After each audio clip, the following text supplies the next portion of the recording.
welcome you all on WSQTech channel। जैसे आपने आज आवाज बहुत अच्छी आ रही होगी क्योंकि आज नया माइक आया है और इसीलिए मैं फर्स्ट टाइम इसके साथ वीडियो बना रही हूँ। मुझे कमेंट सेक्शन में बताना पहले वाली अच्छी थी या फिर अभी आवाज अच्छी है, तो आप मुझे कमेंट सेक्शन में बताइएगा। हाँ जी, तो अब मुद्दे पर आते हैं कि सर्च इंजन काम कैसे करता है।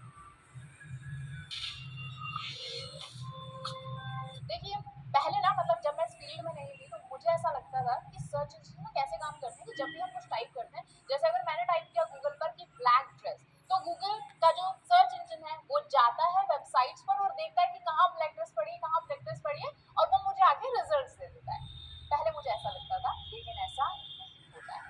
जो आप कुछ भी टाइप करते हैं, कुछ भी आप कीवर्ड टाइप करते हैं, उससे पहले गूगल एक बहुत ही इम्पोर्टेंट रोल प्ले कर चुका होता है, पहले ही कुछ फंक्शंस कर चुका होता है, उसके बाद में वो आपको रिजल्ट दिखाता है। ठीक है, तो one by one, step by step हम समझेंगे कि आखिर ये सर्च इंजन काम कैसे करता है। तो देखिए, आपको पता है कि इंटरनेट पर यानी वर्ल्ड वाइड वेब पर बहुत सारा डेटा पड़ा है, बहुत सारा मतलब थाउजेंड्स ऑफ बिलियंस ऑफ टीबीज यहाँ पर डेटा यहाँ पर रखा है।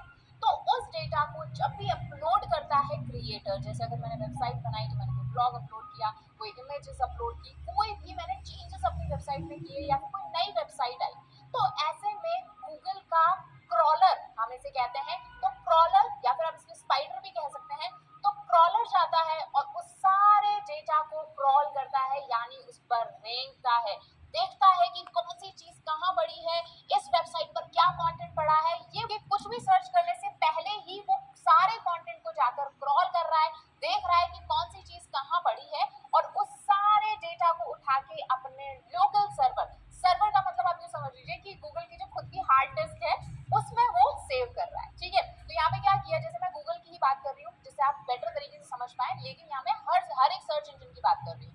तो सर्च इंजन का क्रॉलर यानी स्पाइडर डेटा को क्रॉल करता है, इंटरनेट पर जितना भी डेटा अवेलेबल है, और उसको उठाकर अपने लोकल सर्वर में पुट कर देता है। ठीक है, लोकल सर्वर को हम नहीं देख सकते, वो उनका लोकली हार्ड डिस्क पड़ा है, किसी के हार्ड डिस्क को आप एक्सेस नहीं कर सकते। ठीक है, तो वो लोकल सर्वर में अब वहां पर गूगल के जो इंडेक्सर्स हैं, ठीक है, क्या बोला जाता है जिन्हें, इंडेक्सर्स, तो गूगल के इंडेक्सर्स इन्हीं लोकल सर्वर को क्या करते हैं, इंडेक्सिंग करते हैं, यानी डिफरेंट डिफरेंट कैटेगरीज में डिवाइड करते हैं। जैसे कि अभी एक वेबसाइट बनी, उस पर black dresses, pink dresses, maroon dresses, ऐसे बहुत सारी ड्रेसेस पड़ी है, मैं सिर्फ एक एग्जांपल ले रही हूँ। ठीक है, तो गूगल सिर्फ डेटा उठाएगा और उसको लोकल सर्वर में डाल देगा। अब इंडेक्सर क्या करेंगे कि ब्लैक ड्रेसेस को अलग पुट करेंगे, ब्लैक शर्ट्स को अलग कर देंगे, उसके अलावा जो शर्ट्स हैं टोटल जो उनकी अलग कैटेगरी बन जाएगी।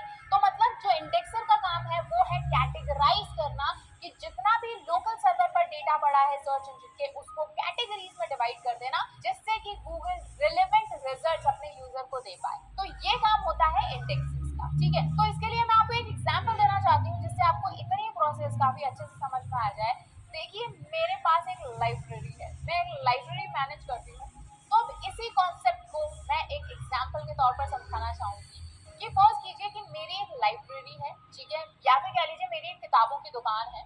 तो मैंने कहीं से किताबें खरीदी बहुत सारी अपनी शॉप के लिए या मेरी लाइब्रेरी के लिए, और मैंने बहुत सारा लॉट मंगवाया, तो लोडिंग टैक्सी आई, ट्रक आया जिसमें मेरी सारी बुक्स आई। तो मेरे पास 3 पियोन है, तो उसमें से मैंने एक पियोन को भेजा कि आप जाइए और उस ट्रक में से सारी जो बुक्स हैं उसको उठाकर लेकर आइए। तो उस पियोन ने क्या किया, सारी बुक्स को उठाया और मेरा जो हॉल था, लाइब्रेरी का मेन हॉल था, वहां उन्होंने लगा दिया। तो मेरा पहला पियोन था क्रॉलर यानी स्पाइडर, तो उसने क्या किया, डेटा को उठा के लाया और यहाँ पर फेंक दिया, मतलब लोकल सर्वर में यानी मेरे हॉल में रख दिया।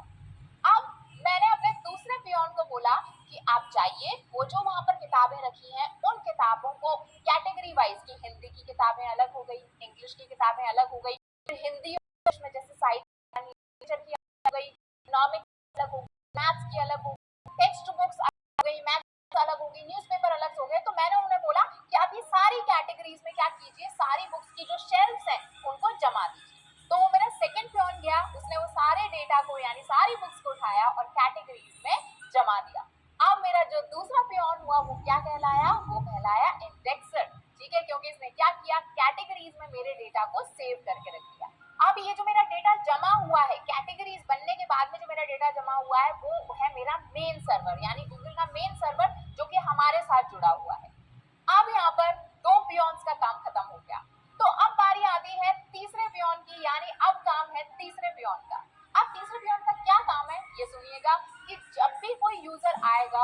यूजर बोलेगा कि मुझे ये चीज चाहिए, तो वो तीसरा पियोन भाग कर जाएगा और जहां जहां इंडेक्सेस ने बुक रखी है उसको यूजर की क्वेरी के अकॉर्डिंग उसे वो बुक ला कर देगा। कि जैसे वो कहता है कि मुझे इंग्लिश लैंग्वेज में लिटरेचर की किताब चाहिए, तो वो पियोन जाएगा और ढूंढ कर वो किताब लेकर मेरे यूजर को देगा, और वो यूजर को कैसी किताब देगा, बहुत ही रिलेवेंट किताब देगा जो भी उसे चाहिए।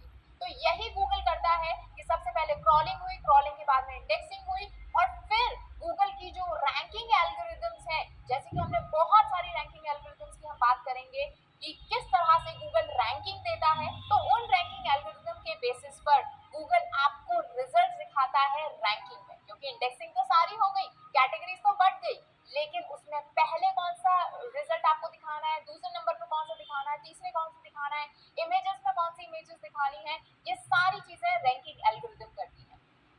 तो पहला हुआ क्रॉलिंग, दूसरी हुई इंडेक्सिंग, और तीसरे में हम रैंकिंग की बात कर रहे हैं। तो जब भी आप गूगल पर कुछ भी टाइप करते हैं तो आपको जो रिजल्ट पेज दिखता है उसे हम कहते हैं सर्च या फिर SERP यानी सर्च इंजन रिजल्ट पेज। तो सर्च इंजन रिजल्ट पेज पर जिस भी रैंकिंग में आपको रिजल्ट दिखते हैं वो कौन डिसाइड करता है, वो डिसाइड करती है गूगल की रैंकिंग एल्गोरिदम। अब वो रैंकिंग एल्गोरिदम क्या होती है ये हम नेक्स्ट वीडियोस में समझेंगे, एंड उन सभी रैंकिंग एल्गोरिदम पर काम कैसे करना है, कैसे समझना है, ये सारा हम इस कोर्स में बात करेंगे। जो जिस कोर्स की आप ये वीडियो देख रहे हैं, डिस्क्रिप्शन बॉक्स से आपको लिंक मिल जाएगा जिसमें कंप्लीट SEO कोर्स हम देख रहे हैं।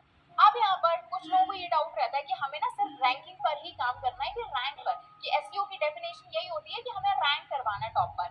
जी नहीं, सिर्फ हम रैंकिंग की बात नहीं करेंगे, हम ये भी बात करेंगे कि कैसे आप बेटर क्रॉलिंग करा सकते हैं अपनी वेब पेजेस, अपनी वेबसाइट की, कैसे बेटर इंडेक्सिंग हो सकती है आपकी, और फिर रैंकिंग की हम बात करेंगे। तो मैं एक भी पॉइंट आपका नहीं छोड़ने वाली, सारे पॉइंट्स हम इसी कोर्स में कंप्लीट करेंगे। सो मेक श्योर आप चैनल को सब्सक्राइब करके रखें, एंड आई होप कि आपको थोड़ा आइडिया लगा होगा कि सर्च काम कैसे करता है। वैसे हम आगे भी और भी डेप्थ में इसकी बात करते रहेंगे। अभी मैंने एज बिगिनर आपको जितना जानना चाहिए उतनी मैंने बात की है। अगर इस वीडियो से कुछ भी सीखा हो तो वीडियो को लाइक करना बिल्कुल मत भूलिएगा। साथ ही कोई भी आपकी क्वेरी हो, डाउट्स हो, तो आप मुझे कमेंट सेक्शन में बता सकते हैं, और प्लेलिस्ट को सेव करके रख लो जिससे एक